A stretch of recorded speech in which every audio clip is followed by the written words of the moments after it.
Olá pessoal e bem-vindos mais uma vez ao canal. Hoje nós vamos tratar dos Sumérios, um dos mais importantes povos da Antiguidade Oriental, base cultural da região da Mesopotâmia, que nós costumamos estudar no sexto ano e depois na primeira série do ensino médio. Vamos ao vídeo. Bem, primeiro eu peço que vocês olhem para esse mapa. É o mapa da região conhecida como Mesopotâmia. Mesopotâmia é uma palavra de origem grega, porque os gregos é que chamavam essa região assim, que significa terra entre rios. Meso é algo como entre. Potamos vem de rios, né? Então é terra, é região entre rios, né? Quais rios? Os rios Tigre, como vocês podem ver aí mais ao norte, e o rio Eufrates mais ao sul. Hoje em dia, essa região da Mesopotâmia é onde estão países como o Iraque, o Kuwait, a Síria, né? Os sumérios, eles foram povos que se estabeleceram ao sul da Mesopotâmia, onde vocês podem ver mais lilás aí no mapa, né? Eram povos que são de origem da Ásia Central e por volta do nono milênio antes de Cristo se estabeleceram no sul da Mesopotâmia, nessa região que vocês podem ver aí mais em lilás, né? Então essa é a origem dos sumérios. Como é que esse povo estava organizado socialmente? Socialmente falando, esse povo tinha uma hierarquia social muito rígida. No topo da pirâmide social estava o rei, o chamado patese.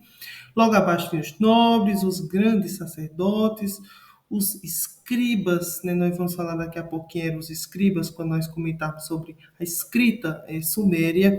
Depois vinham os artesãos, pequenos comerciantes. Na base da pirâmide social estavam os servos, os agricultores e os escravizados. Era uma sociedade extremamente rígida e hierarquizada, com pouca ou quase que nenhuma possibilidade de ascensão social.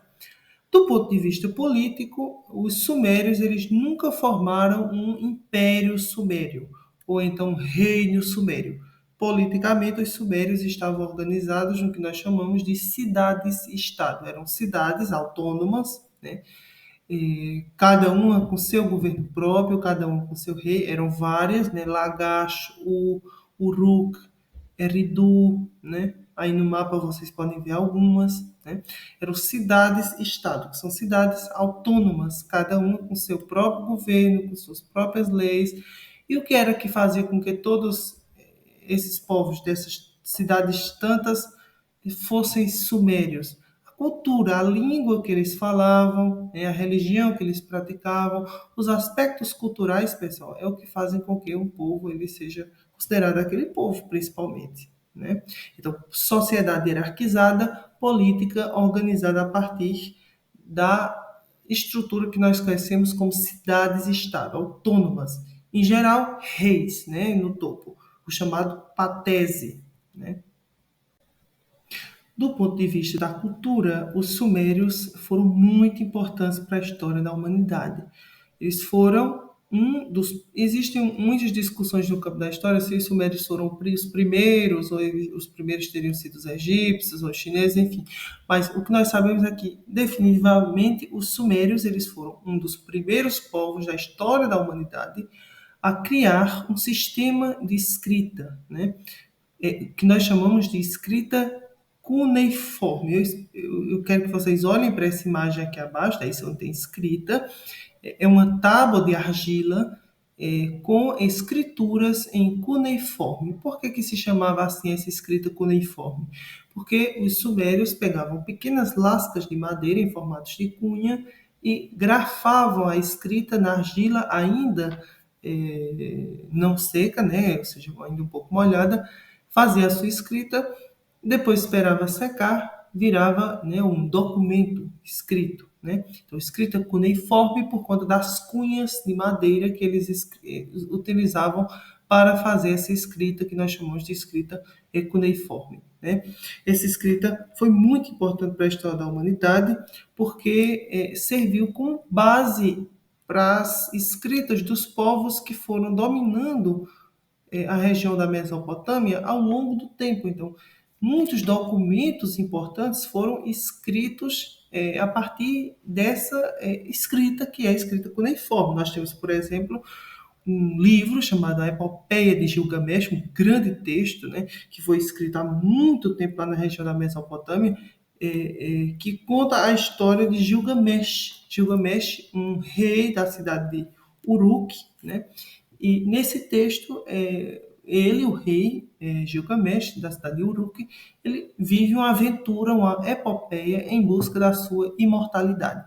Nesse texto, que é muito antigo, anterior aos escritos bíblicos, por exemplo, nós já vemos a presença de coisas que têm a ver com a cultura bíblica, como, por exemplo, o dilúvio, né? Já existe a presença do dilúvio, provavelmente os povos judeus que viviam próximo dessa região aprenderam essas histórias que estavam na epopeia de Gilgamesh, depois passaram para o Antigo Testamento, né?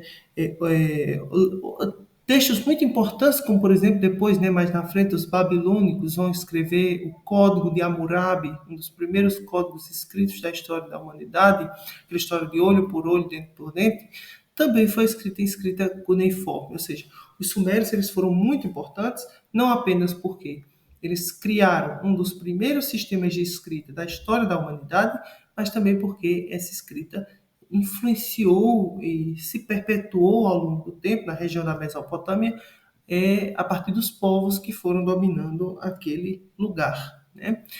Do ponto de vista da religião, os sumérios eles eram politeístas, eles adoravam vários deuses, Anu, Inanna, enfim, vários deuses, deuses que tinham a ver com características da natureza.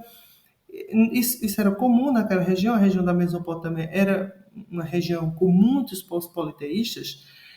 O Oriente Médio era uma região de povos politeístas, né? Na antiguidade, a gente tem apenas a exceção dos judeus, que vão ser monoteístas, e dos persas, né? Que vão adotar uma religião que alguns consideram monoteístas, né? A crença em um único Deus, mas alguns consideram uma religião dualista, porque eles acreditavam também numa espécie de, entre aspas, divindade do mal, além de crer na divindade do bem. Mas, enfim, a maioria dos povos dessa região era politeísta e os sumérios também seguiam esse padrão, né? Um dos lugares de culto que os sumérios tinham era o chamado zigurate, né? O zigurate, aí vocês podem ver uma imagem de um zigurate no Iraque. O zigurate ele era um templo religioso, mas além de ser um templo religioso, ele também tinha muitas outras funções, como por exemplo, uma função de servir de observatório astronômico, né? As pessoas subiam aí em cima, os astrônomos faziam observações dos astros, cálculos matemáticos incríveis, não é à toa que a ciência entre os sumérios era extremamente desenvolvida, eles já tinham calendários muito precisos, né, para se ter uma ideia, e também usavam esses grandes, também serviam de celeiros para armazenar cereais, né? Então, não era apenas um templo religioso, o zigurate, mas era principalmente um templo religioso, né? É, do ponto de vista de inventos, os sumérios inventaram muitas coisas. Eu vou dar destaque à roda, né? Vários povos ao longo da história criaram roda, né? Um dos primeiros teriam sido povos na bacia do rio Hindu, lá na região da Índia, mas definitivamente os sumérios também foram um dos primeiros. Há historiadores que dizem que foi o primeiro povo, mas isso é muito difícil de dizer, que criou a roda, né? A roda, inicialmente feita como uma roda de um oleiro, ou seja, aquela roda que fica girando e a pessoa vai manuseando barro para a construção de coisas de barro, de argila. E, posteriormente, a roda foi acoplada a instrumentos de locomoção. Aí vocês podem ver uma fonte histórica, né, de 2800 a.C., que é o chamado Estandarte de Ur. Ur é uma cidade na Mesopotâmia, uma cidade suméria, no sul da Mesopotâmia.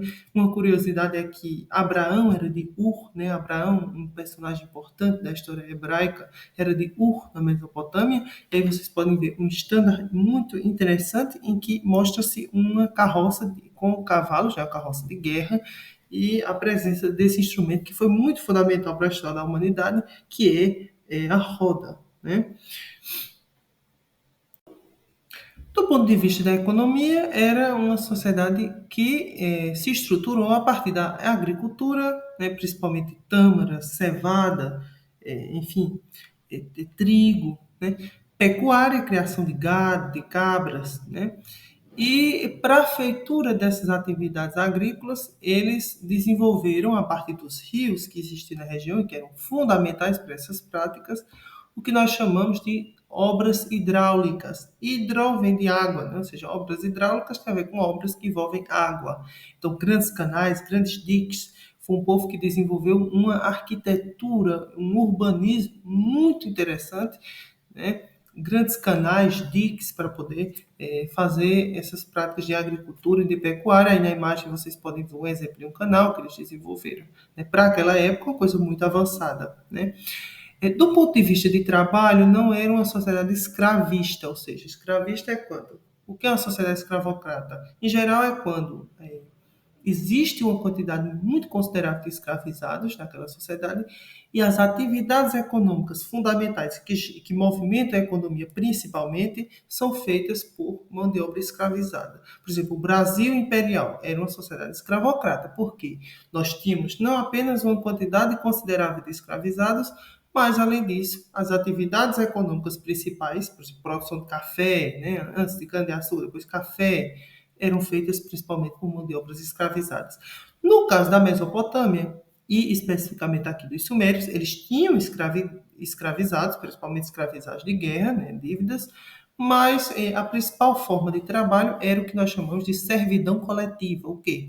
O que era isso? As terras pertenciam ao governo, ao Estado, né, era uma das primeiras civilizações que tem essa noção de Estado, ou seja, um governo organizado com leis, com uma estrutura burocrática formada, ou seja, as terras pertenciam ao Estado, ao governo, e os trabalhadores eram obrigados a trabalhar para o Estado, né? Ou seja, eles trabalhavam para si e para o Estado, essa é a servidão coletiva, em épocas de cheia, em que eles não podiam plantar, eles costumavam ser obrigados pelo Estado, convocados pelo Estado a construir essas obras públicas, como grandes diques, grandes represas, os próprios zigurates, né? Então, é o que nós chamamos de servidão coletiva, né? Os trabalhadores, ou seja, é como se pertencem ao Estado, estão a serviço do Estado, do governo, coletivamente, né?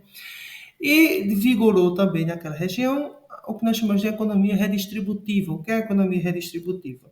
O Estado arrecada muitos impostos a partir de grãos, distribuição de impostos a partir de alimentos, no caso da Mesopotâmia funcionava assim, e depois redistribui em momentos de fome ou em momentos de necessidade da população.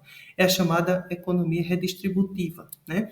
Os sumérios eles começaram a entrar em declínio por volta de mais ou menos 2350 a.C., principalmente porque foram dominados por outros povos da região, sobretudo os acadianos, né? Dominaram os sumérios por volta de 2350 a.C., e o rei Zargão, né, o rei Zargão dos acadianos, criou naquela região ali o chamado Primeiro Império Mesopotâmico, ou seja, se os sumérios não tinham uma organização política centralizada, porque eles se organizavam a partir de cidades-estado, o rei Zargão, ele, a partir dos acadianos, que ele era rei dos acadianos, domina aquela região e unifica todas as cidades a partir de um só império, em que ele mandava o primeiro império mesopotâmico, né? Então, os sumérios, eles são dominados pelos acadianos. É claro, como eu disse, né, os sumérios foram a base cultural da Mesopotâmia. Os acadianos vão aprender essa escrita, essa cultura e passar mais adiante, né? Eu espero que vocês tenham curtido o vídeo. Até a próxima. Não se inscrevam, não se esqueçam de se inscrever no canal.